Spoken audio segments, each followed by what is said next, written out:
এসে থেকেও কিন্তু এবারের রথযাত্রাটা আমি দেখতে পেলাম না, কারণ সকালে নিমন্ত্রণ ছিল ননদের বাড়ি আর বিকেলে ছিল লিলুয়া এক দিদার বাড়ি নিমন্ত্রণ। তো একটু বেলাবেলি ননদের বাড়ি গেছি, কারণ শরীরটা খুব খারাপ ছিল সেই দিন, আর গিয়েই আগে খেতে বসে পড়েছিলাম। মেনুতে ছিল ভাত, ডাল, পটল চিংড়ি, আর তার সাথে ছিল চিকেনটা দিদি অসাধারণ বানায়। তারপর ছিল 2 রকম মিষ্টি। আর খেয়ে দিয়েই একটু পুরীর জগন্নাথ দেবকে দর্শন করে নিচ্ছিলাম টিভিতে। তারপরে সবাই বলল যে দিদি যেহেতু ফ্ল্যাটে থাকে, ফ্ল্যাট থেকে রথযাত্রাটা দেখতে ভীষণই ভালো লাগবে, তাই সকলে মিলে ছাদে গিয়ে একটু রথযাত্রা দর্শন করব। তারপরে এনার আজকে মুডটা ভীষণ খারাপ।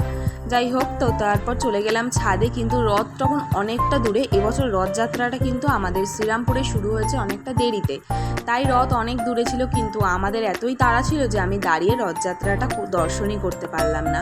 দূর থেকে রথকে দেখেই আমাকে বেরিয়ে যেতে হলো। যাই হোক, উল্টো রথ তোমাদের সাথে শেয়ার করব।